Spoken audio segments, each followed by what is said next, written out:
Hey, folks, we're live. Welcome to the pre-show tonight. Good to see you. Let me just get my junk set up here. Let's see. I think we'll turn that on right now. That picks up at 4 minutes after the top of the hour instead of 4 minutes and 25 seconds like we used to. And we go all the way, we go 55 minutes, which 55 and 4 is what? That would be 59 minutes. So 1 minute before the top of the hour, the stream goes out. So welcome, everybody. Greetings and hallucinations, Professor Bauer.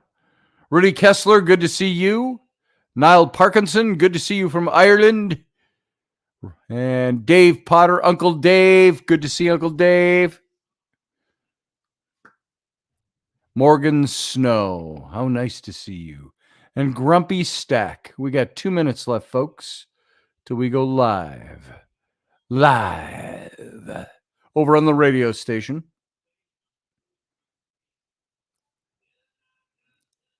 So I think we're set. I think we're set to go. Stream cuts off by itself in the nick of time at the end of the show. Minute and a half left, folks. Minute and a half and counting. So here we are. Just came from painting paint all over me.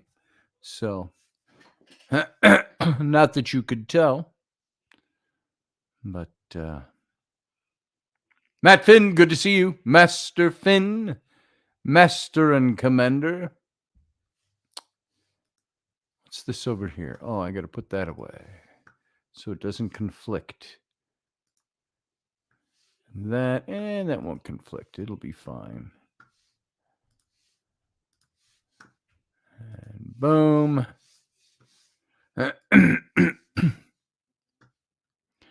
Hey, Pearson Castile.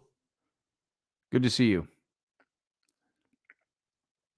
We've got about a half a minute, and we go live. I hope you all had a great day today, and that it's just continuing right now. How many of you watch versus to listen? I'm just curious. Okay, we got 15 seconds. You know what I'm going to do? I'm going to go dark, and we'll be back as soon as the show starts. Sit tight.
Intrepid radio program with Scotty Roberts.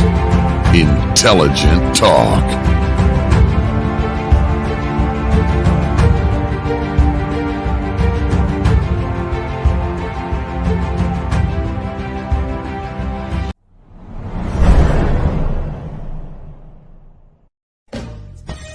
Are you looking for a really awesome and amazing graphic designer? How about an illustrator or a photographer? This is Rainey Roberts, and I wanted to tell you how you can get my designer, illustrator husband, Scotty Roberts, to work for you on your project. Do you have an awesome self-published book but no cover, or even worse, a cover that really sucks? Do you need a kick-ass logo for your company or some f***ing awesome graphic designs for your ads or website? Then get in touch with my husband for the best f***ing awesome kick-ass design and illustration. He knows his stuff, and he's been at this for more years than I've been alive. Go to ScottAlanRoberts.com. That's Scott with 2 T's, AlanRoberts.com, to take a look at his online portfolio of work, or call 651-468-8115. Now go out and kick some ass with some kick-ass graphic design. Hire my dad, so he can take me to Disneyland.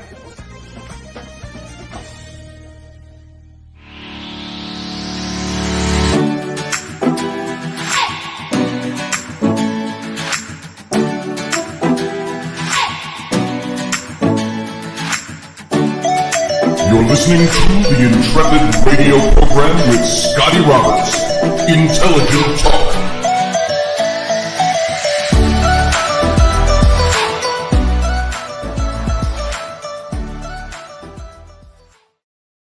Well, happy Wednesday evening, folks. Welcome to the program. I'm your host, Scotty Roberts. This is the Intrepid radio program right here on Subspace Radio. And so I want to welcome you here. Appreciate your coming. You can catch the show over on Facebook in 3 different places. You can catch it also over on my YouTube channel, where you can pick up the chat room already in progress, infested by fellow Intrepids. Or is that inhabited, indwelt by? Whichever. So go over and join them. And if you're at the YouTube channel, do subscribe to my channel. That's youtube.com/Scotty Roberts. And give a thumbs up for tonight's show. Halt. Don't do anything else until you do that. That helps our numbers. I notice sometimes we have 100 views of the show and 4 thumbs up. Give me a thumbs up if you got the time. That helps our algorithms. If you like to listen to the show. If you don't like to listen to the show, you don't even have to be here. So don't worry about it. So that's only for those who are here and want to be here. And also, if you are not, become a member by hitting the join button. You'll see ways that you can become a member of this channel. And that's all I got to say about that. And we're going to move on to other things now right away. I hope you all had a great day today. I think I did. I'm trying to remember all the stuff I did today. There was so much of it going back and forth through several different things. So we had a little scare with Rainey and brought her to the hospital today. And so, but she's here. Look, she's here even now. Here. I was going to say, if I don't like your show, can I just pull the computer plug? Yeah, you can do that. You can just pull the plug. There she is. She had to go to the hospital today because she was having what we thought was heart stuff. At least it sounded like all the same symptoms, but it turns out she's okay. Yeah, so. Well, since you made me interrupt you. Oh, all right. What do you think? That's nice. These are Rainey's company, Two Loons Tumblers. This turned into a bit of a live ad. These are for a customer that's out there. This one is for the United States Marines. I did this art up for him, and it's got the Superman, of course, in the background type of thing. Ripping over his shirt, open his shirt. There's Marine Corps. What else you got? That one. Well, this one is one Rainey did. It says, when a dragonfly appears, a loved one from heaven is near. There you go. She just did that one. Is that Leslie's? That's Leslie's. Leslie, this one's yours. Oh my God, Leslie, for the last Oh my God. My printer has been a B word. I finally just got it fixed last night, and so I'm back to doing stuff again, but oh my goodness, I was so ready to throw that printer across the room and hit it with a baseball bat and then set the house on fire because I was that mad. It has a dual purpose. It traps something within the light I thought you were talking about the tumbler. You trapped something in the light here, and I don't know what. Hey, sweetheart, will you get down on the floor, please? Thank you. And folks who are not familiar with this program, this is a bit of a familial interlude, which we don't get a lot of down here in the Dungeon studio. So there we go. What's the question? Leslie says, Rainey, no worries. I know you are an incredibly busy young lady. I am. She is. She I is. was going to say, Dave asked how much you got painted. It's almost done. It's almost done. A small portion of the wall that didn't get done. Yeah. And the floor. And I'll do the floor tomorrow after the wall dries down to the bottom of the floor. So, yeah, it's almost all done in there. Okay. Well, Ellie and I are going to Ellie watch and Mom are going to go Neighbors. watch The Neighbors on TV. On Hulu. There you go. Okay, goodbye. Let's go. See ya. Good night, Dad. We love you. Constant perpetual motion. Good night. No. Thank you, no. Dad's here. Okay, come on. Thank you. Good night, everybody. Good night. Leave my brush here, please. I don't want that. I brush my clothes off with that. Yeah. You like brushing your hair with that now? See you in a while. No, I'm gonna get Daddy's. Bye. Dad brushes his butt hair. Bye. With that brush. Yeah, I brush my butt hair with that brush. That's my butt hair brush. I'm gonna draw a mustache on you while you're That one. sleeping. All right. She's going to draw a mustache on me while I'm sleeping. What are we going to do with the old one? Anyway, there we go, folks. Little familial interlude. I hope you enjoyed that as much as I did. It's always good to see my wife when she comes in. So crocodile. What did I see about crocodiles over there? Good night, Rainey and Ellery, says Leslie. Michelle Canham Free says crocodile. I'm not sure what that one is. Oh, in a while, crocodile, maybe, huh? How about that? So that's the tail end of my day. And they're all going to watch a movie. So to leave Dad to his radio devices. And what else did we do today? We're prepping for next Tuesday, November 1st, believe it or not already. And at 4 o'clock Central Standard Time, 5 Eastern Time, and 10 p.m. Great Britain time, we're going to be launching the new weekly show with Wendy Robertson and me, called Roberts and Robertson. And I think you'll really enjoy the show. And not too different a format, except it's a gentler, a kinder version of the show. So I work on Tuesdays, says Field Guy. You're going to have to catch it in reruns then. Sorry, buddy. Wish you could be there. So if you all are around at 4 p.m. in the afternoon Central, 5 p.m. Eastern, 2 p.m. Left Coast time, or wherever you are in the world, you can catch us on Tuesday for the launch of that show. And now let's, my formal edges have worn down a little bit today. So we'll just move into things. I'm hearing children screaming. I don't know if you all hear that. There it goes.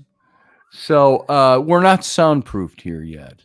That's coming one of these days. So welcome to everybody once again that's over there that I haven't seen, haven't talked to, and said hello to. We're glad you're here in the chat room, and welcome. Tonight, I want to get back into Celtic mythology. And, this show, I was thinking about this today. I like to do formats, and I like these shows that carry us on in a series.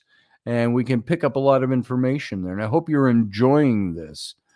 Celtic mythology, my child has still not learned to not scream while radio's going on. I know life has to go on in my house when I do a radio show. But my children, this is a parenting thing. This is a parenting show all in and of itself. I have just taken a dramatic turn here on topics, but I know today, how about you guys who are parents out there? Getting your kids to do what they're supposed to do. I thought I knew all that stuff because my first 3 kids, my older kids, were easy like Sunday morning. And they were, I'm going to take an intermission here very soon if I keep hearing screaming. coming through the floor or my ceiling. So, but my kids, we had some good talks with them today about getting their chores done. Chores and their chores are really easy. So, hold on a second, folks. I hate to do this mid-show, and I hope it doesn't turn anybody off. But I'm gonna play. I have to play an ad here at a very unusual spot in the show because I've got to go check on something here. So sit tight.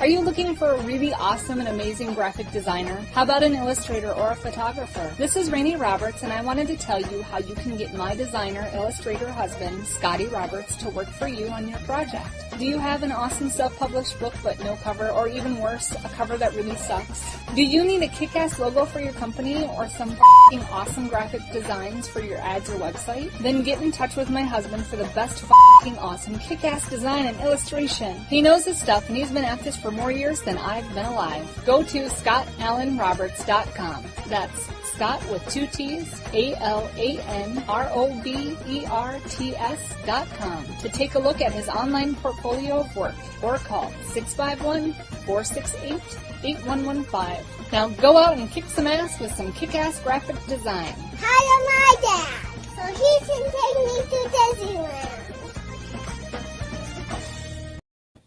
And look, just like that, I'm back. So I want to thank you for sticking around, guys. I had a child that still likes to throw temper tantrums and was up there screaming and screaming. I don't know if you heard it as much as I heard it, but it seemed like you could hear it. So I had to step in. But I was also going to mention tonight at dinner, we also had a good time with the kids at dinner. Rainey did some cooking. She cooked steak tonight. Prepared steak for all of us. How about that? And then she also did some kind of homemade cinnamon swirly. I don't know if it was cinnamon. Some kind of breakfast roll swirly thing, which came out of a package, but she added her own cherries to it. So we had rainy cherry pie, kind of a pie. Kind of a cobbler, kind of a weird mixture of things. Monkey bread. Oh, I just broke the rules in my kid's school. I said monkey, but and that was really good. But it had whipped cream topping, and the whipped cream wasn't homemade. Sad to say, it was out of a can, the kind, you know. And I happened to. I looked at Rainey and the kids were watching me. And I said, how far do these things shoot if you press down on them? She said, I don't know. And I went, psh! And of course it hit her. And she grabbed it from me, shot it back at me. Then the kids all wanted that was like a signal. Boom! Everybody's in on it. And so we had a whipped cream war. The great whipped cream war at the Roberts house tonight. We all survived. But not without getting whipped cream all over us. So there it was. All right, let's move away from that. I want to get into, I was only commenting on children and child raising because I had a child, Michelle Canham-Free. I know that you have your own handful of child to deal with. It's kind of like that, the temper tantrums, and all of us who are parents, we've all got our stuff that we got to deal with our kids. And sometimes it's distracting. So I had to go take care of that. So pardon me for stepping away. I hope I didn't lose too many of you in that foray into family matters. Shouldn't happen while I'm on the radio, but it still does. It's almost like nobody cares that Dad's doing radio. And I've been doing this for how many years? This show for about 3.5 to 4 years, somewhere in that range. Almost every night of the week. We've got 750 to 800 shows archived on this here YouTube channel to prove it. And so it's funny how that stuff doesn't sink in very well. And, short of you could be a cruel parent and beat submission into your kids. It's not the way to do it. I don't believe in that kind of beating. I believe in discipline and good discipline. And where it hits them the hardest, you take away their phone or their computer. And but it doesn't always stop it. Um, uh, let's see. Leslie said, "I know. I really thought that this one was hack proof." Oh, I missed something. So let's see. I got to back up in the chat room a little bit to see if I'm doing the good thing. You eat Rainey's pie. That's right. I like to eat Rainey's pie, field guy. She makes good pie, especially when it's cherry pie. Michelle Cannon Free loves it. I think that sounds like fun. Till you have to clean it up. Oh, the whipped cream war? Yeah, there was a little cleaning up. My kids get extreme sometimes. Rowan dove across the table and knocked all the glasses off the table onto the floor. She didn't break any, thank goodness, but she had a mess to clean up. We go, that's your mess. So Niall says the kids think you're just talking to yourself. And Rainey just needs the diagnosis to make sure. Yeah, ain't that right? Yeah, sometimes those kids, they don't know who. It's like you can say something to them, and then you turn around and you say, and they haven't moved. And you go, well, they're like, what? Flint, the glaze will lift from his eyes, like that second inner layer of eyelid to protect his eyes, reptilian that he is. What? Were you talking? I didn't hear you say that. So anyway, onward we go, onward and forward. So Celtic mythology is where we were. I don't want this to be like a class, but I do want us to pick some things up and enjoy what we hear and get something out of it. And remember, last night we started talking about this mythological cycle, and we're in the Book of Invasions. That's part of the mythological cycle of the Celtic people. And we ended with Fintan and the Hawk of Achill. And no, we went to Parthalon. And now we're at Nemed in the Firbolg. Nemed in the Firbolg. So let's get into this one a little bit. This was the next leader of Ireland, was Nemed. When he arrived on the shores, he came with 30 ships.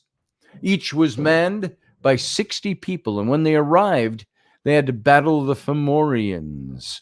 And when Nemed's people won the battle, the land accepted them. And the Nemedians were able to convince the Fomorians to build them a great fortress.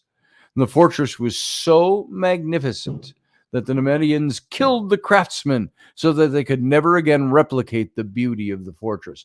Hey, this is the most amazing thing I've ever seen built. And as your reward, we're going to kill you so you can't pass that secret on of how you did it. Thank you very much for nothing. And so the Nemedians killed all the craftsmen.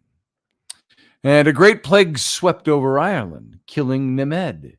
And the Fomorians took their opportunity. They seized control over the Nemedian people, and they taxed them heavily, demanding 2/3 of all the Nemedian children as sacrifices every 7 years. And so the conditions became so bad that the Nemedians rebelled against the Fomorians, seizing their home island of Torre. And being sea pirates with a magical connection to the sea, the Fomorians sought revenge by having the ocean flood the island. And 30 of the Nemedians managed to escape the flood, while the remainder perished. And the 30 Nemedians scattered, some to Scotland, some to the north, some to Greece. And after many years, the Nemedians of Greece returned to Ireland, and they were treated terribly in Greece, oppressed and enslaved, and became known as the Firbolg, Firbolg, the Firbolg. And when they returned to Ireland, they again had to battle the Fomorians, again winning the land and becoming the rulers of the land. And they divided the island into 5 provinces. The one in the center became known as Usnich, where the other people of the remaining 4 provinces could come to settle their disputes on land that belonged to everyone. But even though they were sensible, good, and hardworking, the reign of the Firbolg lasted only 37 years. Done. Then came the battles of Moytura. And the first battle of Moytura was on the day marking the 37th year of the ruling by the Firbolg, and a great and heavy mist descended over the island, lasting for 3 days and 3 nights. And with it came boats carrying the Tuatha de Danann, where we have talked about them before already. They had descended from the Nemedians, who had traveled north when escaping the Fomorians. And they'd lived and traveled through the 4 great cities of magic and science, Phalius, Findius, Gorius, and Murius, learning all they could. And the Tuatha de Danann returned to Ireland to reclaim their birthright at the instruction of their goddess, Danu. You see how I think it's interesting, the more you read this, how much Tolkien built his mythologies for Lord of the Rings and Middle Earth off of a lot of what you're hearing here now about Celtic mythology. He pulled a lot of information from these. The Tuatha de Danann brought 4 magical treasures with them. First was the Cauldron of Dagda, which could feed as many as were seated before it. They would remain full even after the last person with a full belly left it. The second treasure was a sword whose blade would never dull, no matter how many battles it was brought into, and no matter what it struck. And the third was the spear that would never miss its intended target. And the fourth and final treasure was the Liafail, the stones of destiny, which would sing when the rightful king sat upon it. So among the Tuatha de Danann were many great and mythical beings. The Morrigan, who was the goddess of war. The Dagda, who knew no sense of entitlement and was the most generous being to walk the earth. Angus Og, if you remember these names, we've covered these already.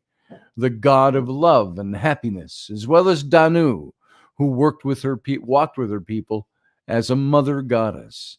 And they brought many others with them. And so the Firbolg watched, completely astonished, at all these tall, beautiful beings walking through the mists and onto the Irish shores. To their dismay, they watched as the Tuatha de Danann set fire to their ships, letting the Firbolg know that they were here to stay. A bright and magical fortress sprang up from the mist overnight. And in their amazement, the Firbolg came near to examine it. A group of Tuatha de Danann came out to greet, and introducing themselves and making pleasantries. As a show of friendship and kindness, they exchanged weapons. And the weapons of the Tuatha de Danann were light, sharp, and bright, whereas the weapons of the Firbolg were heavy, unwieldy, and blunted from use. The Tuatha de Danann suggested to the Firbolg that the island be divided equally between themselves and the Firbolg. Seeing no point in fighting over it, the Firbolg told them that they would need the night to think and consult with one another. And so that night, the Firbolg met to talk about the offer the Tuatha de Danann had made. And after all, they'd fought for their land, and they'd overcome. And they had no desire to allow someone else to come along and simply take half of the land they'd earned. And so they came to the conclusion that they would fight for the land. And the first day of battle happened on the plains of Moytura. Despite the vigor in battle, the Firbolg suffered massive casualties. And when the fighting was done, the Tuatha de Danann again made their offer to the Firbolg to split the land in half. Look, we're whipping your asses. Take up our offer for half the land. And so the Firbolg were even more stubborn. They refused the offer again, going to battle the next day. And this time, they found a moment of victory, cutting the arm off King Tuatha. Because he could no longer be considered a perfect and whole, the Tuatha De Danann were left without a leader. But on the third day they came together, all the same, defeating the Firbolg in battle. Despite their clear victory, the Tuatha De Danann extended a hand of friendship, allowing the Firbolg to claim one province as their own, and they chose the province of Connacht. And the Tuatha De Danann claimed the rest of Ireland. And it goes into more mythologies of these people and these cycles. And you know what? I am finding that as I'm talking about this, I love the lore and I love the history of it all. But I'm wondering if you do. I enjoy this stuff and I enjoy talking about it. But there's times where if I get a sense that this is interesting, but I might be boring you to tears with these stories, I might want to shift into something else for a while. Right now, I'm not feeling this tonight. I'm not feeling that we're getting somewhere where I like shows where we can do things that mean something to all of us. We can learn something. We can use something. We can move forward with it. And something that benefits who we are and where we are. And this one's not doing it for me. I enjoy the Celtic mythology. I've got all this information in front of me that could last another 2 weeks worth of shows going through Celtic mythology. And it's not doing it for me tonight. So I may have to find a way here to shift gears. Because I'm going to stop there for right now with the Celtic mythology. It's interesting to a point, but I think it's lost. It loses my attention as I'm relaying it to you, and I'm thinking if it's doing that to me, maybe it's not very effective, and maybe it's not something that is all that good for you. So what do you want to talk about? Let's shift the gears. I got plenty of things I could talk about. What do you want to talk about? What's on your mind? What's going on out there? Let's open it up.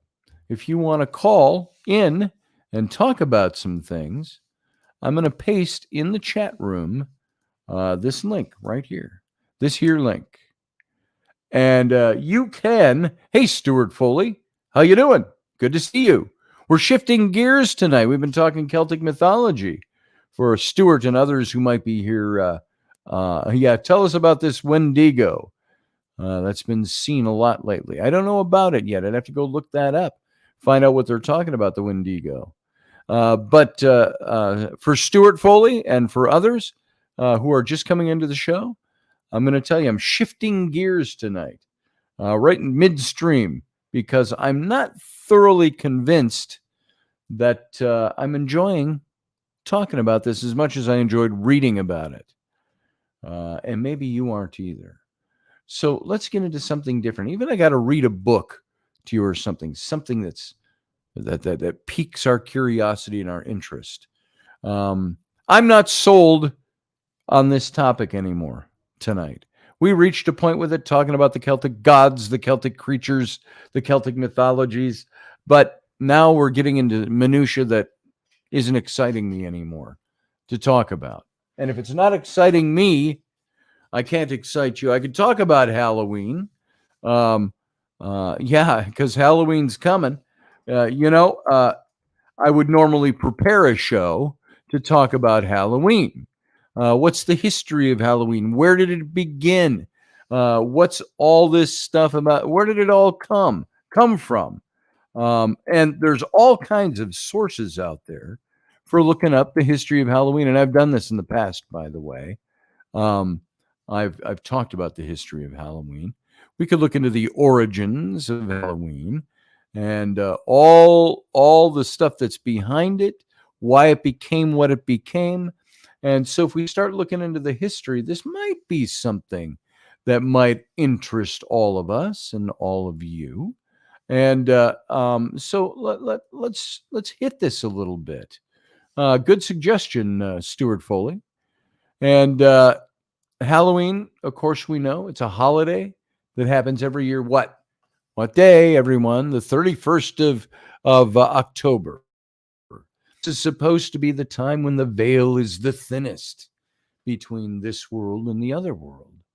And the tradition really originated with the ancient Celtic festival of Samhain. And we talked about that when we were talking about the beginnings of Celtic mythology. We went over a lot of the all the holidays, and talked about the holidays, and Samhain being one of them. And the people would light bonfires on Samhain. They would wear costumes to ward off ghosts and evil spirits. And the costumes were meant, and the masks were meant to frighten and scare the demons. So it gives you an idea. This is what they were doing. And in the 8th century, so we're talking a good 1,200 years ago, it was Pope Gregory III who designated November 1st as a time to honor all the saints. Let's have All Saints' Day be the day after the Celtic pagan heathen Halloween. And so November 1st became that day. And All Saints' Day incorporated some of the traditions of Samhain. The evening before was known as All Hallows' Eve. And over time, what happened?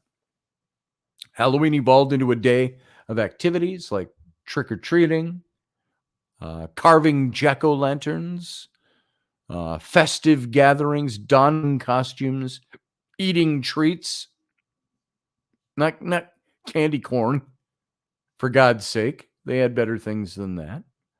Maybe they had real corn. How'd you like to go trick-or-treating and get an ear of corn in your bag? Well, Charlie Brown, I got a rock, if you're old enough to remember that. So there are ancient origins, though, of Halloween, and they date back to the Celtic festival of Samhain, pronounced Samhain, like Sowin, Samhain, or Samhain, Sawan, something like that. And the Celts who lived 2,000 years ago, mostly in the area that's now Ireland, the United Kingdom, and northern France, they celebrated the new year on November 1st. And this day marked the end of the summer. It was the time of harvest. It was the beginning of dark, cold winter, a time of year that was often associated with human death. And the Celts believed that on the night before the new year, the boundary between the worlds of the living and the dead became very blurred.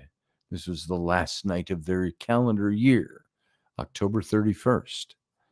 And this is the night they celebrated Samhain, when it was believed that the ghost of the dead returned to the earth. So this is, you can start to see where our traditions, which have been very watered down into storybookizing, mythologizing, all of these ways we've watered down the original stories, you can see where they're starting to get their roots, except that these people really believed that the ghosts of the dead returned to earth on that day. I think I believe that as well, because I believe that these pagans were onto something in a spiritual sense, and which is very different than what our culture believes nowadays. And so, in addition to causing trouble, damaging crops, the Celts thought that the presence of the otherworldly spirits made it easier for the Druids or the Celtic priests to make predictions about the future. For a people entirely dependent on the volatile natural world, these prophecies were an all-important source of comfort during the long, dark winters. So, to commemorate the event, the Druids built huge sacred bonfires where the people gathered to burn crops and animals as sacrifices to the Celtic deities. And so during the celebration, the Celts wore costumes, typically consisting of animal heads and skins, and attempted to tell each other's fortunes. You know what I think of when I think of that? I think of the original Wicker Man. Did you ever see that movie? The Wicker Man? It was done with Edward Woodward. played the lead role in that as a constable, and went to a small island. And Christopher Lee was the aristocrat who owned the big manor house there and had these people, and they were all actually part of a big cult. And they built a wicker man and all the things and all the surroundings of that, trappings of that. That movie used to creep the hell out of me when I was a kid. It was made in the 60s. And now Nicolas Cage made a remake of that movie. I was so stoked to see the remake. And when I saw it, it didn't have the same energy that I thought. So I kind of missed that. Lee was bad guy, Cesaire B 3. Yes, he was. Christopher Lee was the bad guy in that movie. Although, typical playing himself up as the rich benefactor of the island and the ancient title and estate there. And yet he was still not the good guy. So you'll have to go out and check that out. The original Wicker Man with Christopher Lee and Edward Woodward. And that was a pretty good movie. Roger said, I'm right with you on the diapers from earlier, Michelle. Just changed one myself. Now that's spooky. And I just pulled that I saw that from Roger Rabbit in the chat room, and I thought, oh, what's Roger have to say? They're talking about changing diapers. Now I did that. I did that for 6 kids. So I can tell you what. Done changing diapers. For now. So anyway, that's what that reminds me of when we start talking about all this. I'm reminded the costumes, the creepiness, the naked Elkie Summer. If you don't know who that is, I believe that's who that was. And that Elkie Summer sounds right. Anyway, by the way, did you know that 1/4 of all the candy sold annually in the United States is purchased for Halloween? 1/4, 25% of all candy in the United States annually is purchased at Halloween. Anyway, so by AD 43, the Roman Empire had conquered the majority of Celtic territory. And by the way, if you want to see a really good series on this, look up Tony Robinson's. He's talking about Rome and Julius Caesar. Now, you'll have to look it up. You can look it up on YouTube and watch the whole series. But I believe it was on Julius Caesar, not just Rome. And an excellent, excellent series. And excellent input and insight into the Gallic Wars. And so you might want to look into that. But in 43 AD, the Roman Empire had already conquered the majority of Celtic territory. And in the course of the 400 years that they ruled the Celtic lands, 2 festivals of Roman origin were combined with the traditional Celtic celebration of Samhain. And the first was Feralia, a day in late October when the Romans traditionally commemorated the passing of the dead. And the second was a day to honor Pomona, the Roman goddess of fruit and trees. And the symbol of Pomona is the apple. And the incorporation of this celebration of the Samhain probably explains the tradition of bobbing for apples that's practiced even today on Halloween. And so Halloween has quite an ancient history to it, going back to before the time of Christ. Then you have All Saints' Day, which is a day that comes after that. On May 13th of 609 AD, Pope Boniface IV dedicated the Pantheon in Rome in honor of all Christian martyrs, and the Catholic Feast of All Martyrs' Day was established in the Western Church. Pope Gregory III later expanded that festival to include all the saints, as well as all martyrs, and moved the observance from May 13th to November 1st. And by the 9th century, the influence of Christianity had spread into Celtic lands, where it gradually blended with and supplanted the older Celtic rites And in AD 1000, the church made November 2nd, All Souls Day, a day to honor the dead. And it's widely believed today that the church was attempting to replace the Celtic Festival of the Dead with a related church-sanctioned holiday of the dead. So All Souls Day was celebrated similarly to Samhain, with big bonfires, parades, dressing up in costumes as saints and angels and devils. And the All Saints' Day celebration was also called All Hallows, or All Hallow Mass, from the Middle English All Hallows, meaning All Saints' Day. And the night before it, the traditional night of Samhain in the Celtic tradition, began to be called All Hallows Eve, and eventually, of course, Halloween. And we can look at, this would be a great series, looking at how the early Catholic Church Christianized Halloween. I think that this would be very interesting when you start looking at how did the church incorporate Halloween? And why is it now in a lot of church circles, especially religious right types of churches, why is it now considered a thing that is anathema? You don't do that anymore. And you don't observe Halloween. I know we used to as kids really thumb our noses at the people whose houses turned their lights off and didn't do any candy, but you could see them through the blinds that they were watching TV or reading a book or something. And it's like, oh, come on, have fun with your kids. And so, what's Roy Palvido say? Welcome, Roy Palvido, to the show. Big man, yo, he says, that must be me. Good to see you, Roy. Morgan Snow said, my daughter is goth, so she's already got a Halloween costume all year round. I paraphrased you there, Morgan. So Halloween might be a secular affair, but after the Romans conquered the ancient Celtic realms, pagan traditions were adopted into a holiday honoring Catholic saints. So this is what we call it the Catholic Church now.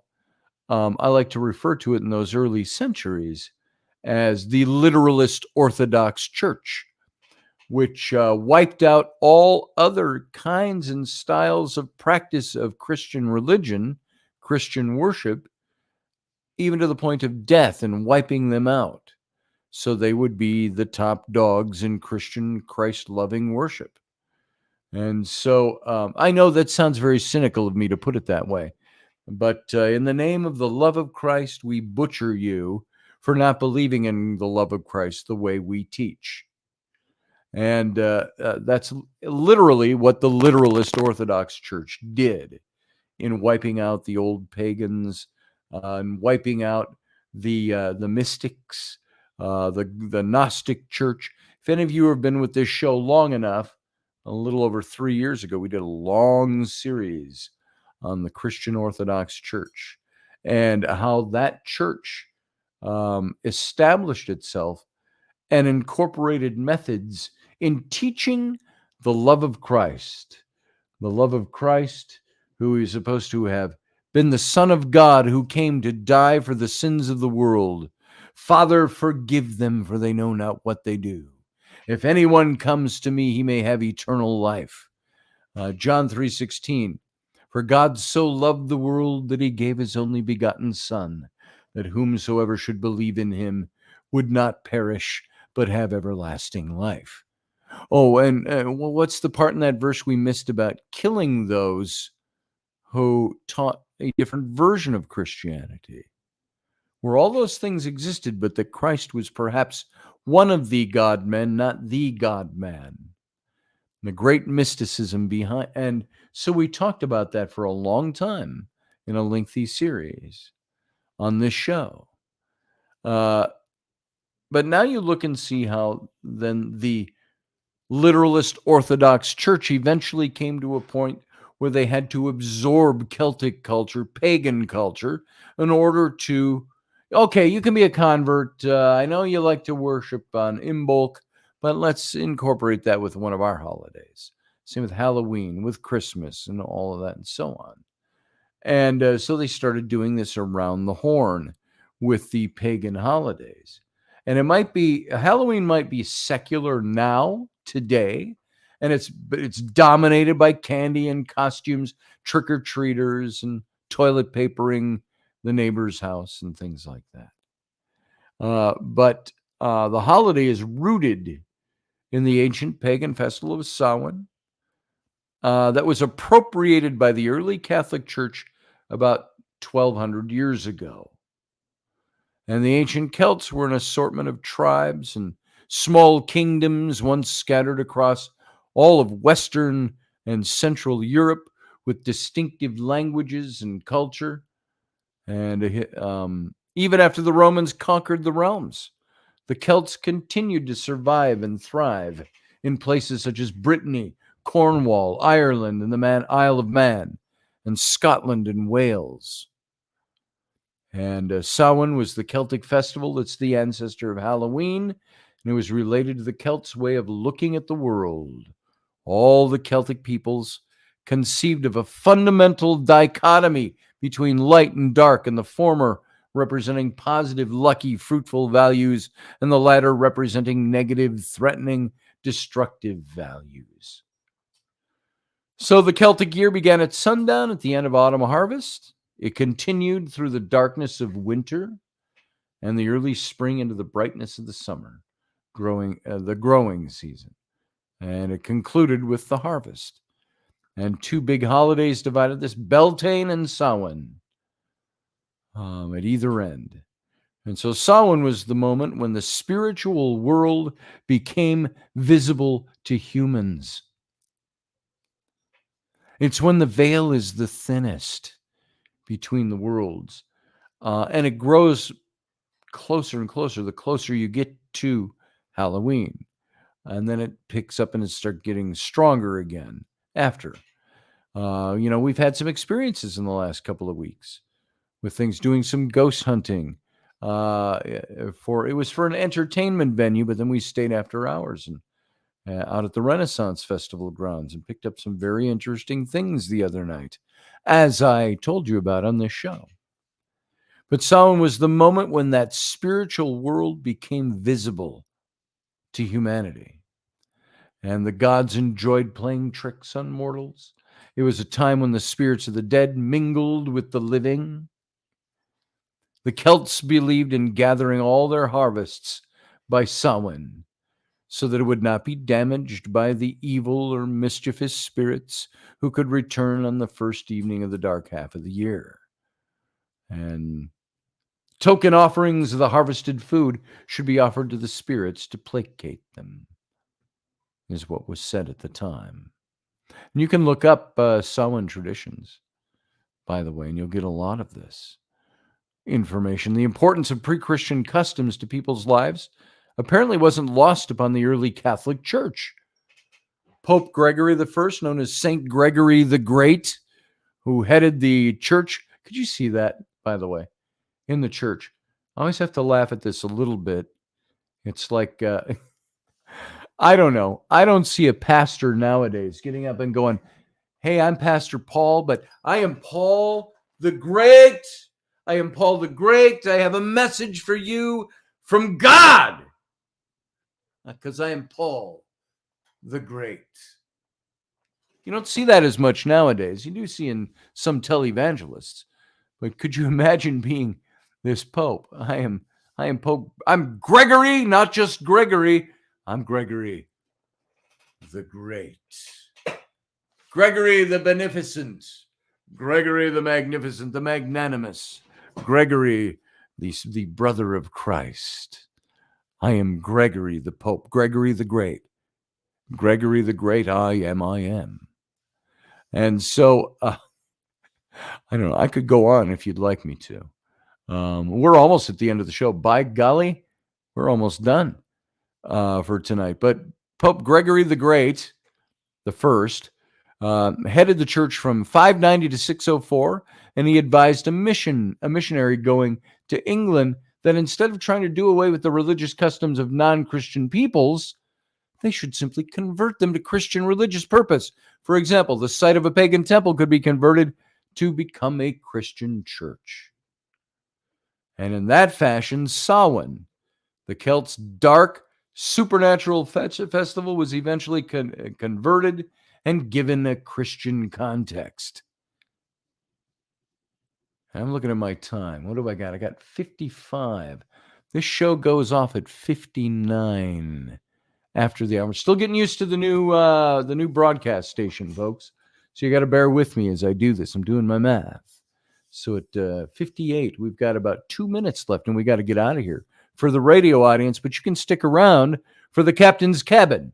You'll see a little fluff, a little exit, a little intro, a little blah, blah, blah, and then we're back into the captain's cabin. So stick around. That's the after show. We'll be around for a little bit tonight, and we'll see how that little bit works out to be. Last night I wanted to end at 20 after, and we went until 10 after the next hour. So we got 9:56 and 24 seconds. So in about a minute and a half, we're going to get ourselves out of here. So I just want to let you know the ancient Celts, they believed that all sorts of threatening spirits were out and about on Samhain.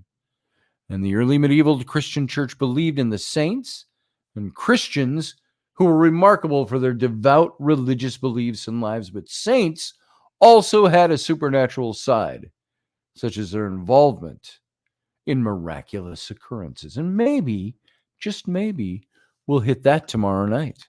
Talk about that. I think that'll be fun and that'll be interesting. So I would like you all to simply say goodnight to the radio audience. And if you're on the radio, come on over here and we'll pick up over here. It is now 57. I think I am close to being able to end this show properly. I have to do this. I have to work my time out.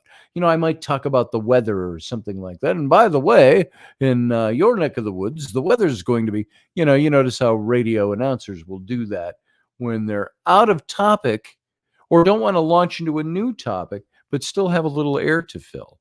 I can usually do that pretty easily. And so you should actually come over and see the paint job I'm doing in the master bedroom next door. I think it's going to be cool. I've got an interesting mural I want to do on the bedroom wall that I want to paint in a headboard, a fake headboard, and do some really fancy things with it. And I'll tell you more about that later. So maybe in the captain's cabin. So for now, all I want to do is I want to say goodnight to the radio audience, and I appreciate you being here. Come on over to the captain's cabin. Live long and prosper.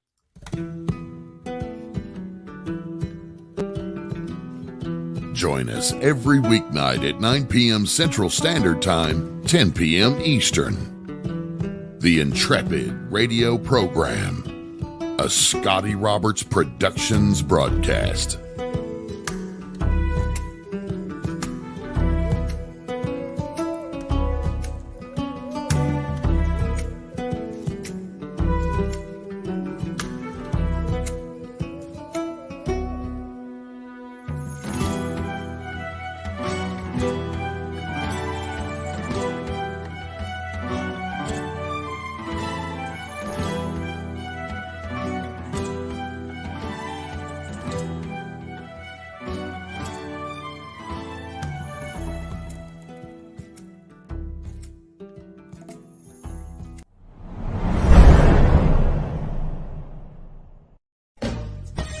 Are you looking for a really awesome and amazing graphic designer? How about an illustrator or a photographer? This is Rainey Roberts, and I wanted to tell you how you can get my designer, illustrator husband, Scotty Roberts, to work for you on your project.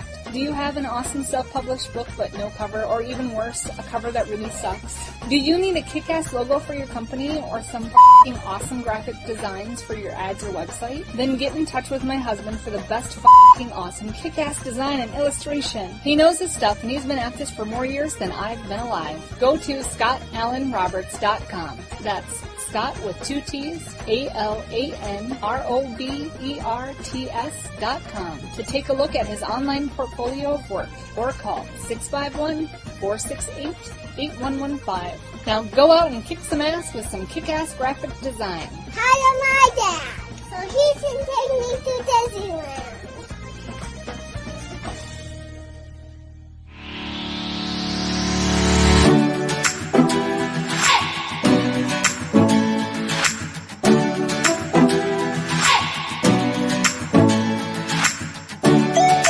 You're listening to the Intrepid radio program with Scotty Roberts. Intelligent talk.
Welcome to the captain's cabin, y'all, you lubbers.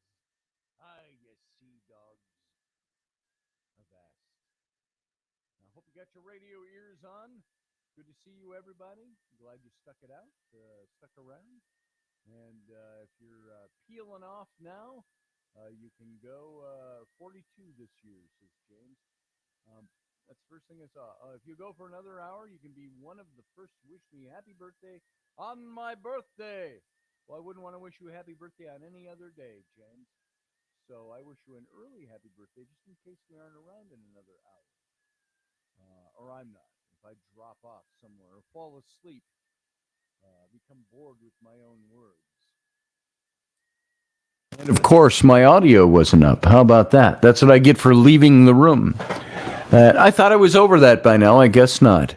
So James, I see, is here. He says he's going to be 42 this year. And,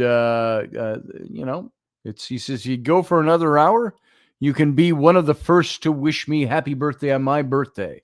Well, I wouldn't want to wish you a happy birthday on any other day, James. So a happy birthday. And to the rest of you are welcome to the captain's cabin. That's where we are. Avast. Avast ye. Oh, you lubbers. You broiled sea dogs. Get to it, then. Swab me decks and climb me mizzen mast. Oh, that's almost... Is that metaphor? Is it entendre for something else, maybe? I don't know. You have to be careful with pirates. So do the five, do the five, do the five, do the five, do the five, whatever that means. Or dot he five, dot he five, dot he five. So my brother, Chad Sanders, good to see you. Grumpy Stack, good to see you. You're late. I'm not muted anymore. Nah, I'm straight, says Field Guy. Field Guy's straight. And muted. So let's see. What's everybody doing tonight? Good to have you in here. Good to see you all. I'm not going to go very long tonight. Now, that's the cue for Professor Bauer and Uncle Dave to come in and launch some kind of long tirade about something that'll take us for another hour and a half. Woof, says Rudy Kessler. Grumpy Stack's been here the whole time. Grumpy, I have been here the whole time myself. That's right. So, That's not what she said, said Field Guy.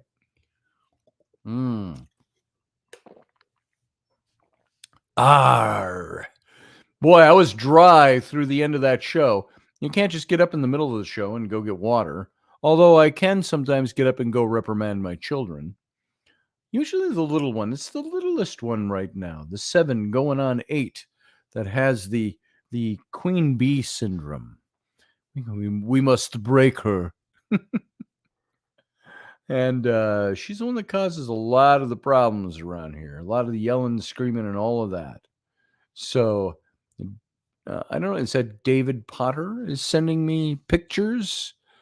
Or is it somebody else? No, it's David Young. Okay. What? Oh, nice. Okay. So I will not let that distract me. And so you're just missing the vodka. You got a bottle of orange juice. What are you gonna do with just a bottle of orange juice, Field Guy? I'm missing me vodka. That's what she said, Ollie. Let's see. Where was my mind going with that? I don't know. But folks, I know I was saying I'm not going to be around here long tonight. My brain's tired for some reason. And so I'm not going to be taking any calls tonight. So I know Uncle Dave and Professor Bauer, you guys call away. I'm not going to pick it up tonight. We're only going to go for a few minutes just to whet your appetites into the world of the captain's cabin. But then I'm going to move on. I'm going to move on and set me sails for far harbors. Because that's the way I roll tonight. And I don't have much mental going on tonight. I don't know if you can tell. I could tell. And that's all I got. That's really all I got tonight. Tired brain. Tired from doing, maybe tired from paint fumes. I don't know what. But there you go. You're just in Field Guy still missing his vodka. Oh, and I was dry as dry can be. I actually found a book that I wanted to pull something out of for tonight. Was it here? No.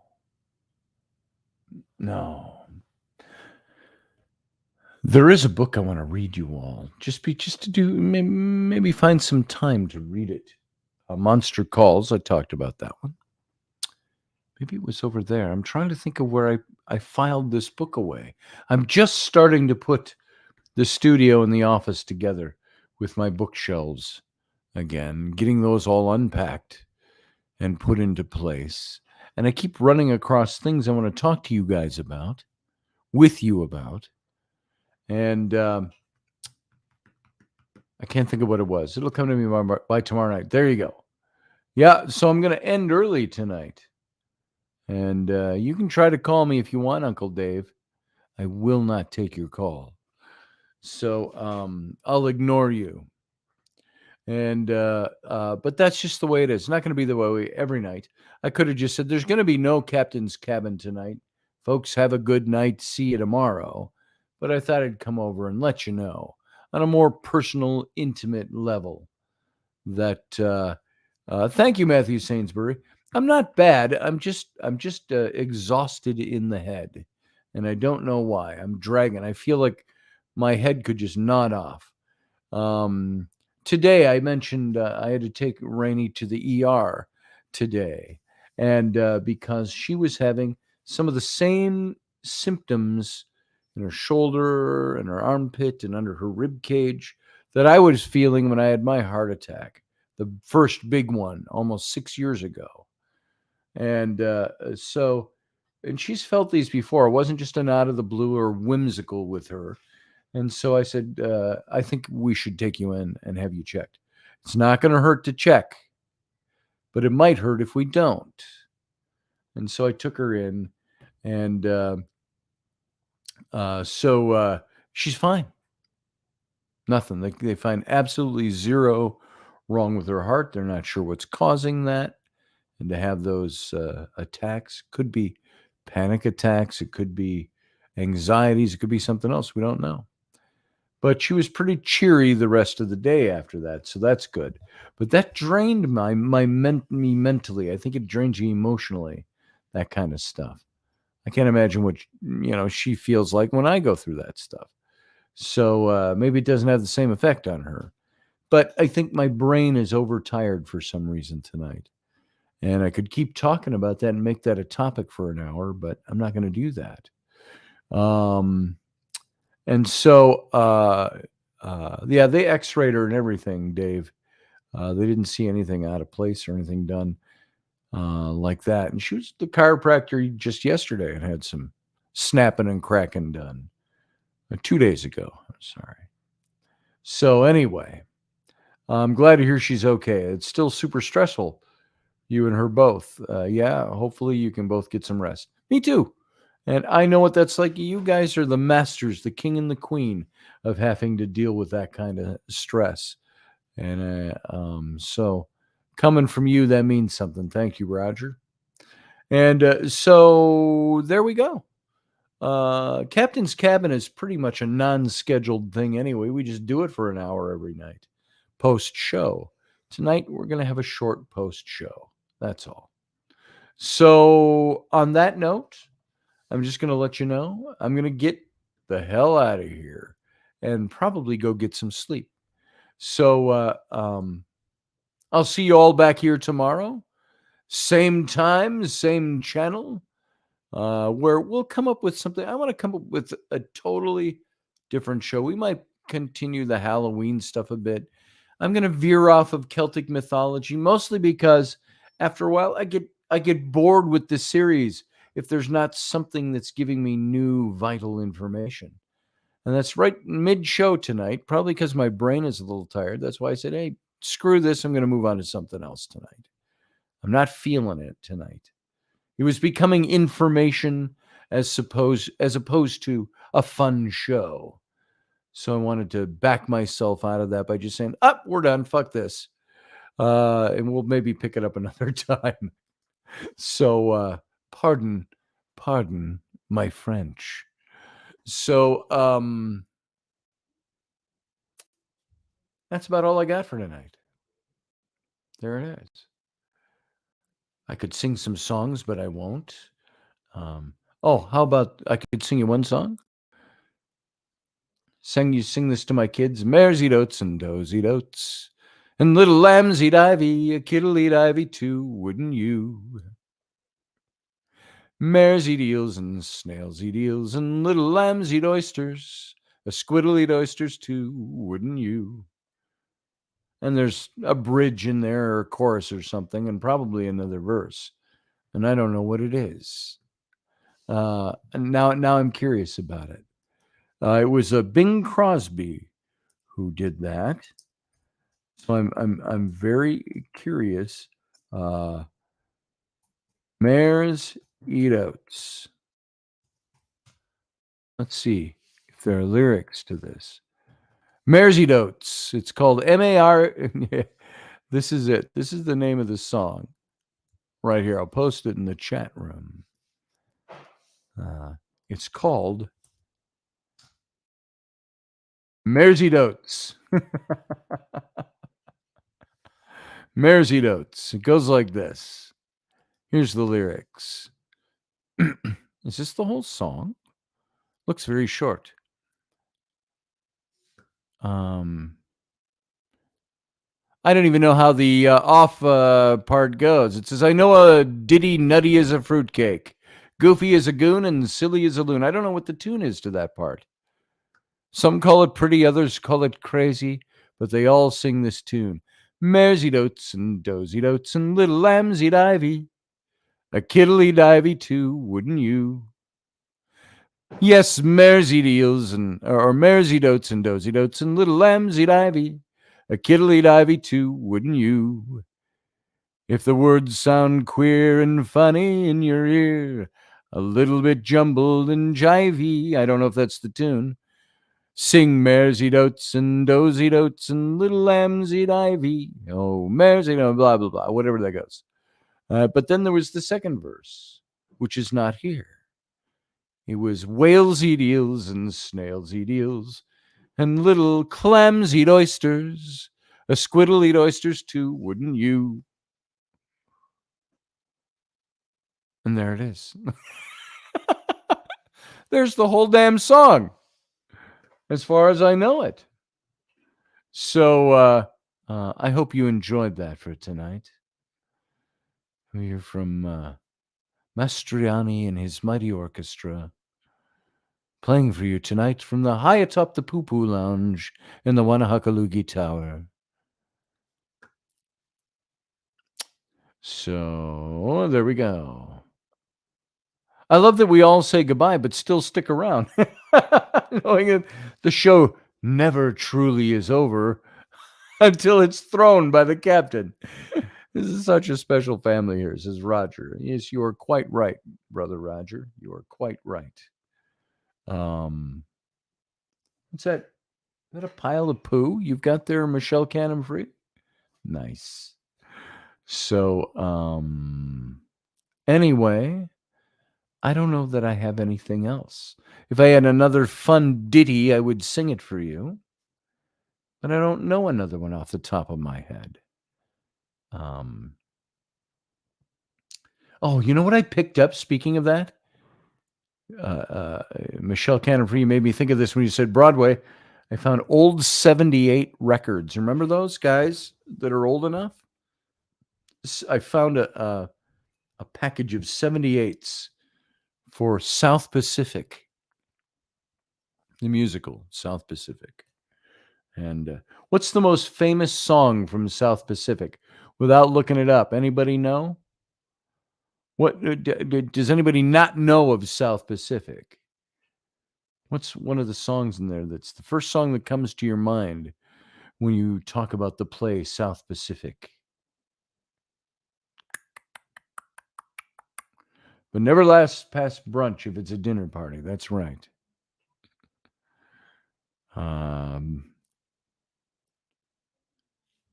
It's wouldn't it be Bali High? You remember the song Bali High? Bali High may find you any hour, any day, blah blah blah. That one. Haha, Uncle Dave, I still remember the the 1 a.m. Friday night show. It was ending for 2+ hours. Ain't that the truth? I don't know South Pacific as well, Morgan Snow. I love musicals. I love Camelot. I love My Fair Lady. What are some of the other ones? Brigadoon. I always liked that one.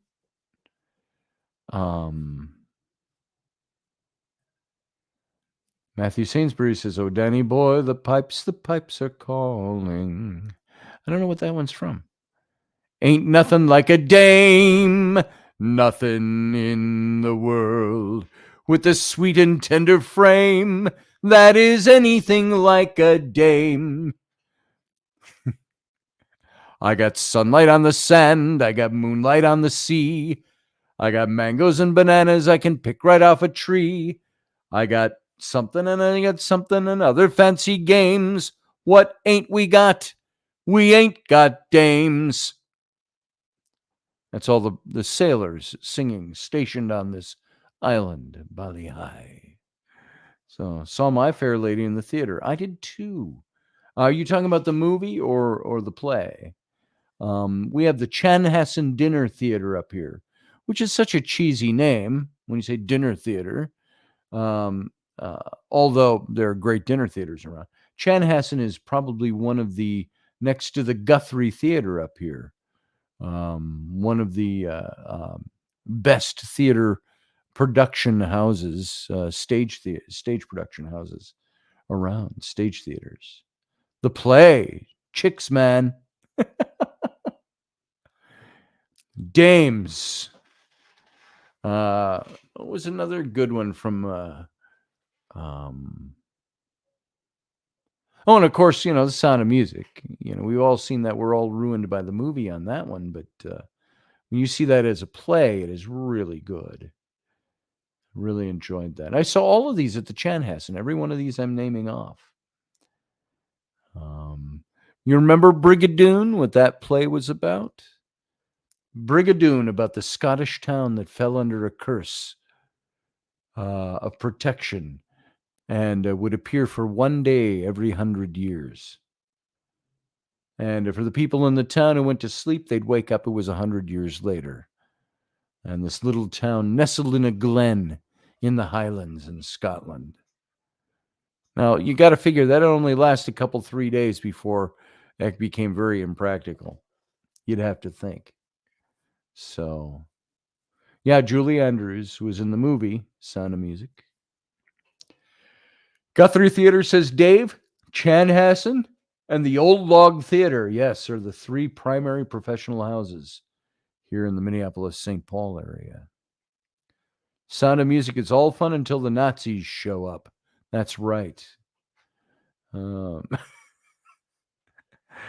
that the truth? Hans. Is that what's his name? Hans, the boyfriend? If the captain hadn't insulted him, they might have gotten away without running. But they made it out, of course. You keep talking about this, and I'm going to call in, says Uncle Dave. Well, if you call in, you have to sing a song, Dave. You got to sing. So, I'm trying to think of what was one of the other really good musicals I enjoyed on the stage. And there's so many good ones. I like musicals. I'm not gay, but I like musicals. Not that there's anything wrong with being gay. Hey, Uncle Dave. I'm not gay. Really, I'm not. You can I have still a like gay lodge musicals and brother. not be gay. I have a gay lodge brother, and I was in the kitchen one day singing, I think something from Music Man, and he comes in and he goes, "What's that you're singing?" And I stopped and I looked at him and I said, "What's that I'm singing? It's a famous show tune. Are you really gay? Are you just faking it? Have you just been Nice. Are you just faking it? No, I'm gay. I'm really gay. He said. I'm like, well, I don't know. You're wearing 3 different shades of red. They don't go together. And you should know whether that you don't know anything about cooking. You know anything about cooking, and you don't know if this is a real musical or not? I like musicals. I've heard people say, I don't like shows like that, stories where they break into song about something. I kind of like some of them that, are actually operettas. Yeah. Modern American operettas. Pirates of Penzance is an operetta. Yeah. And what it is you have, so back in the day, you had full-blown opera, all music. And American, especially during the jazz age, they were like, hey, I think we could put this show to music, and sort of created these operettas to be different. Yeah. And some I like and some I don't. There's a whole bunch from South Pacific. South Pacific is a show that my brother was in when I was like 5. Ryan Gale, Fiddler on the Roof. Fiddler on the Roof is if awesome. I were a rich man, and all day long. Yeah. I like Fiddler on the Roof too. So as a kindergartner, I got drugged to a lot of rehearsals for South Pacific because he had to watch me. So I would sit next to the director during the show. I would help my brother with his lines while he was rehearsing. They're in Tech Week, and they're still on book, which is not good when you're in Tech Week. You're days away from opening, and everybody should be off book. And I'm sitting next to the director, and I'm saying everybody's lines before they say them. And we got done, and the director stood up, and he said, if I see a script tomorrow, the show is canceled, and you're all done. Nice. And they all look at him, and he goes, this 5-year-old knows all of your lines. All of your lines. For everyone in the show. He's 5. Nice. My brother was not happy or popular that week. I'll bet not.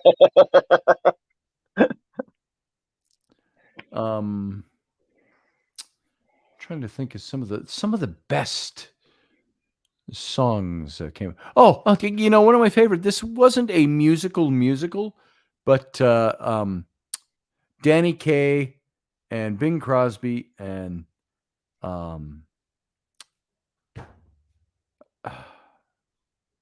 Vermont Winter. Not White Christmas. It was the other Holiday Inn. Holiday Inn.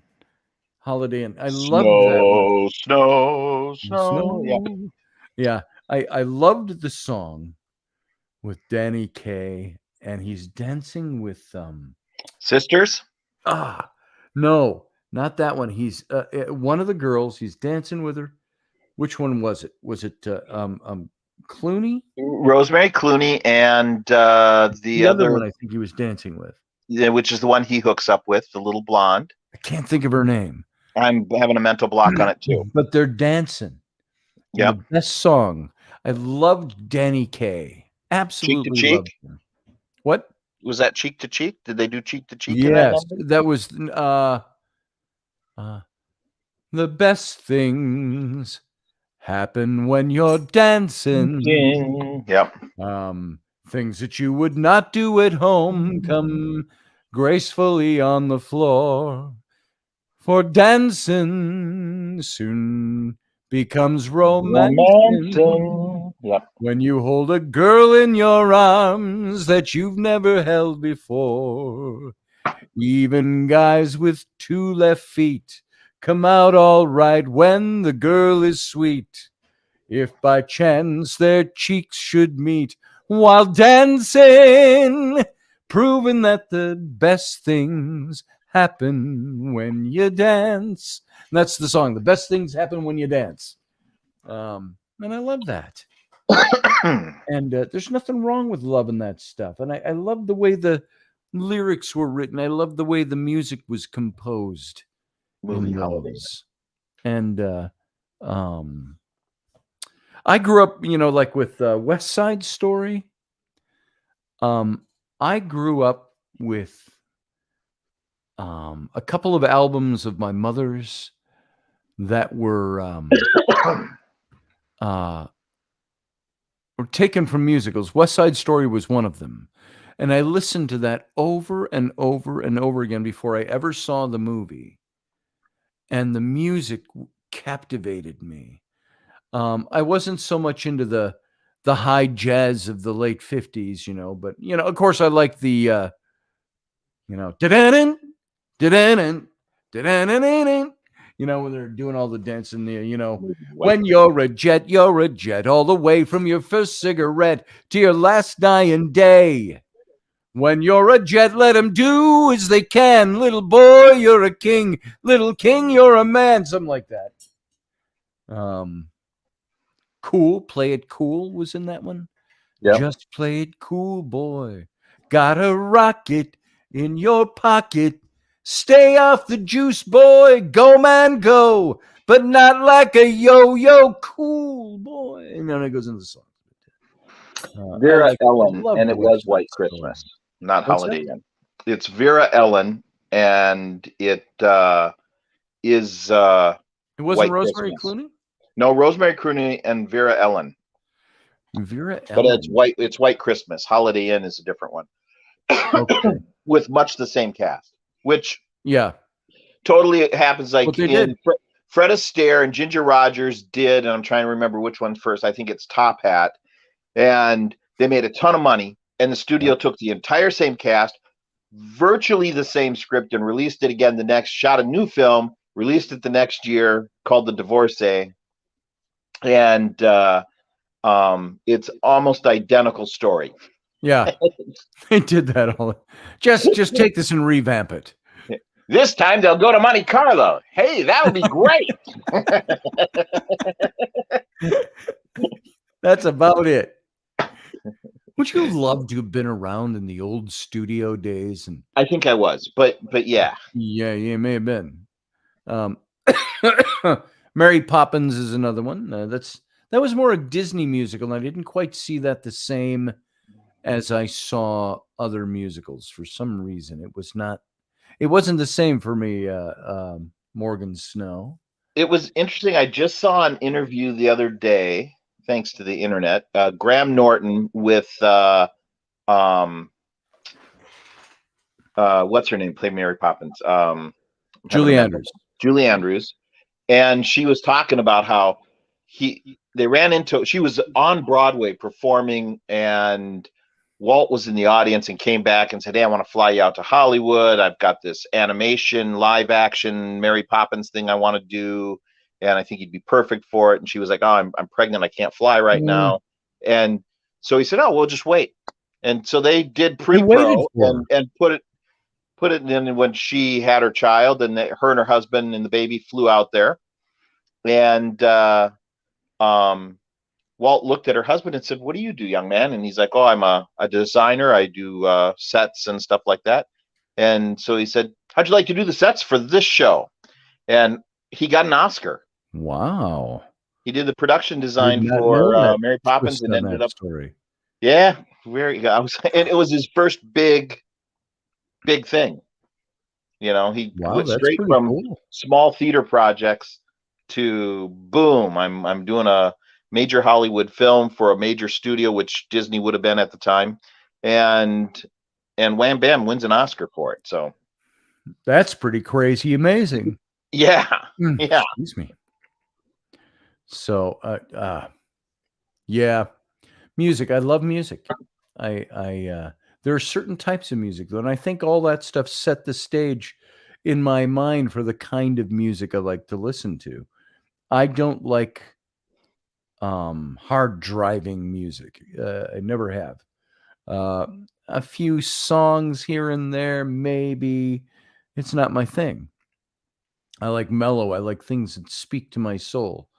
I like lyrics that have ethos to them.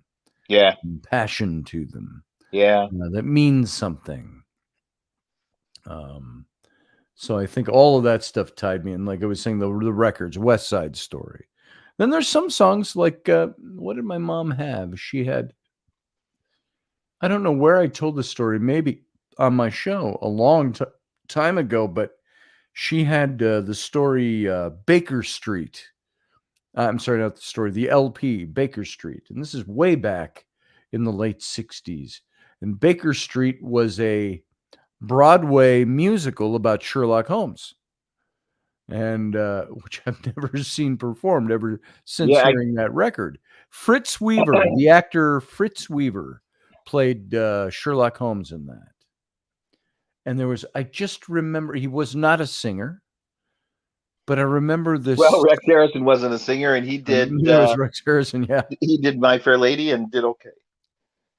Yeah, The King and I, and on stage. Rex Harrison did it on stage. Yes, you're right. And yeah, Rex Harrison. Why can't a woman be more like a man? Well, now he can. Now she can. Now he can, yeah. Yeah, those days are gone now, sadly, says Steve Clark. That's very true.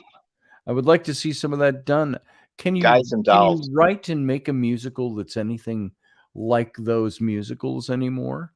You can that capture that same lightning in a bottle type. I don't know. Music Man's doing well on Broadway with Hugh Jackman. Well, Hugh Jackman's amazing. Yeah. I loved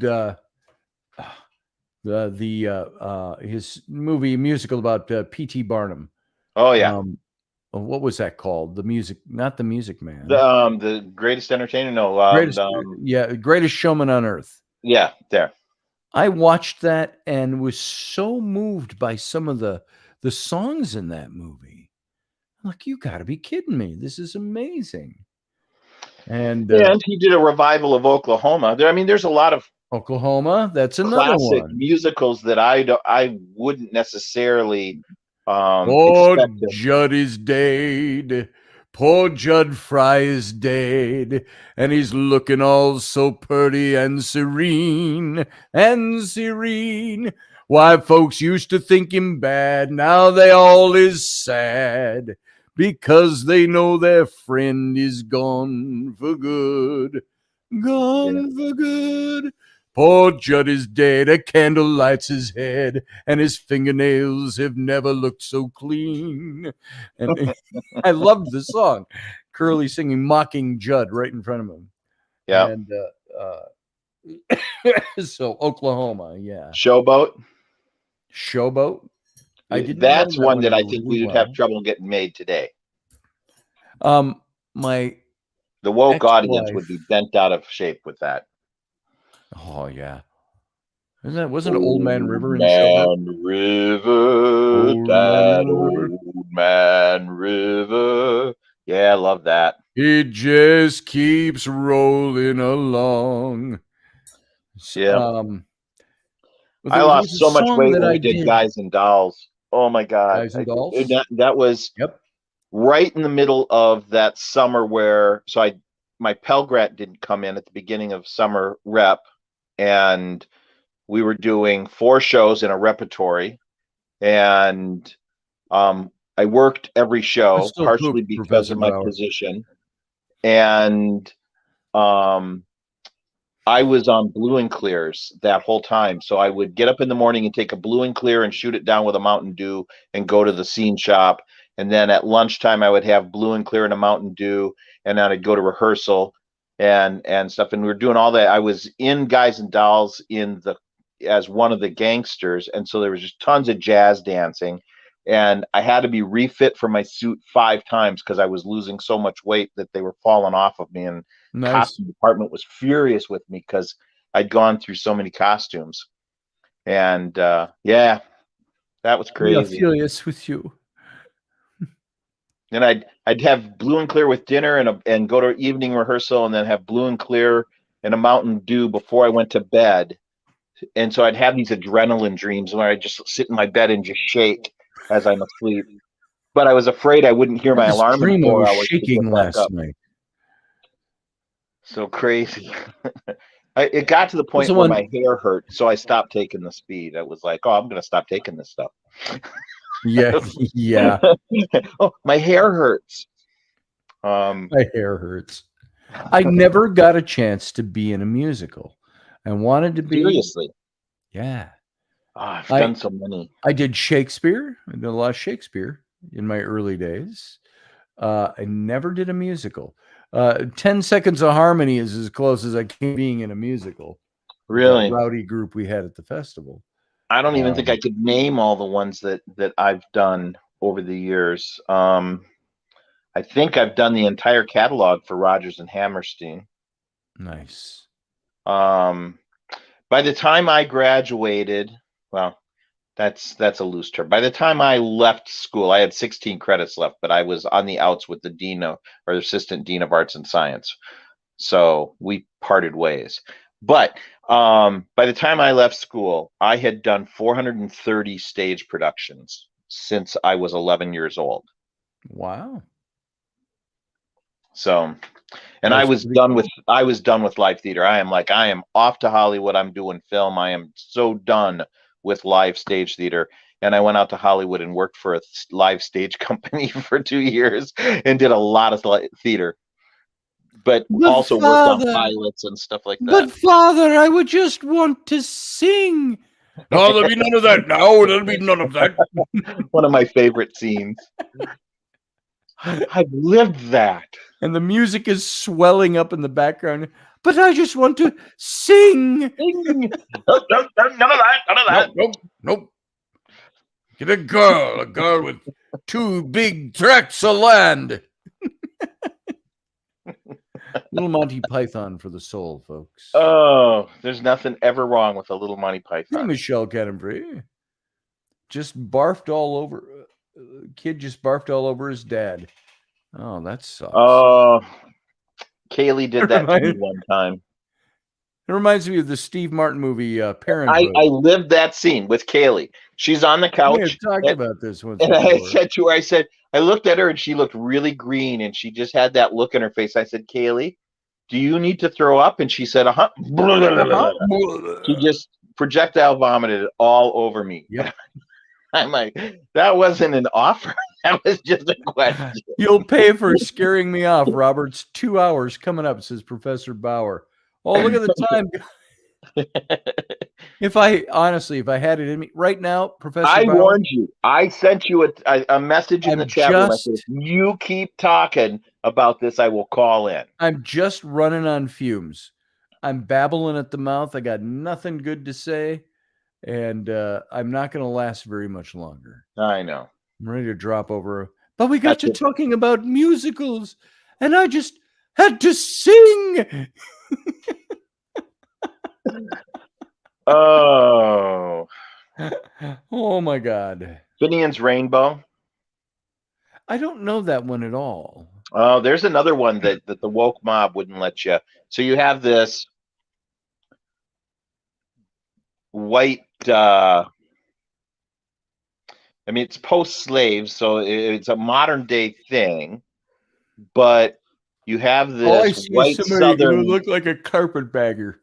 Yeah, but you have this white Southern Democrat that's down there, and it's during the period of when Wallace was keeping the black kids out of the white schools and all that stuff. Yeah. It's during that civil rights period, kind of, and he gets turned into a black man by a leprechaun. And and it's generally played. The right actor does blackface and stuff. So that's why I think you'd never get away with it in this day and age. But here's the thing: get some rest, you wankers, says Professor Bauer. I think there's a difference, in my opinion, between a white actor playing a black character like Robert Downey Jr. did, or that was well done. Somebody else that recently did it. Or blackface. Blackface is a specific type of makeup designed really to be racist. At a time period when you're still in very much that segregation. You can't have black performers with white performers, so you'd have a white performer with black makeup, and they do a big white ring around the mouth. Yep. And it's very specific. Blackface is a very specific makeup, which is offensive, and I get that. There's also a whole bunch of numbers written around that haven't had that talk yet, Steve. That are in films, and people want to cancel those films out, but the rest of the film is great. And yes, they did a blackface number in it, but that's one number out of the whole film. And I'm trying to think, it might have even been Holiday Inn, but there's one I think with Bing Crosby and him where they have a blackface number, or they talk about a blackface number, or they've just come off stage from doing one. You don't actually see the number, but they've come off stage and they're taking the makeup off. Speaking of Danny Kaye. And Bob, no, was it Bob Hope or no? It was Bob Hope. What was the pirate movie he was in, where they tattooed the pirate map on his chest? Isn't that one of the road films? Isn't that a road movie with Bing Crosby? Bob Hope and Bing Crosby. Be. And there's a Gabby Hayes again playing a old pirate that tattoos the map on him. Yeah, that sounds like a. I don't know, one of the Road to Tahiti or whatever, or one of those. But it was the setting was the 16 or 17. Oh, was it? Okay. Yeah, and he ends up marrying or falls in love with the woman, Virginia Mayo? Blonde, long. Virginia blonde. Mayo. Stunning woman in the old movies. Virginia Mayo and Bob Hope. I liked Danny Kaye in the court jester. And what a great sword fight! You have to be super talented at your sword work to do what he does in that film. To go from a comical fight to a serious fight to a comical fight to a serious fight, and have the technique so precise all the way through there. Stunning work. Stunning. Folks, you should look it up. The sword fight scene from The Court Jester with Danny Kaye. Watch a And video it's of that. rollicking. It's so hilarious. Yes. Anyway, on that note, I do have to go. And the pestle is a vessel, or vessel is a pestle, isn't it? Yes, yes. I have beyond faded. I am faded out. I'm sinking in my chair. So we're gonna I'm call thinking it now, Saturday. folks. I'm thinking Okay. Saturday for coming out. Okay, we'll be here. So We'll be here all day. did you see the video I sent on plastering? No. Okay. Oh, Take the a one look. with the Chinese guy doing the 3-dimensional plastering? Yeah. There's That also was one good. with a chick that's doing that. I've been studying her stuff. I'll have to look at it. I'm kind of thinking doing something like that on one of your walls. Might be interesting. But it'd have to probably be the drywall, not the. Yeah. I think it would be hard to put on the cement. Stick to the cement. We'll discuss this on Saturday. All right. All right. Good night, Dave. Good Thanks night. for not calling in. All right, guys. He's still yapping over there. All right, I got to get out of here. I'm toast, but we'll talk later. So all of you out there, I just want to thank you for being here and live long and prosper.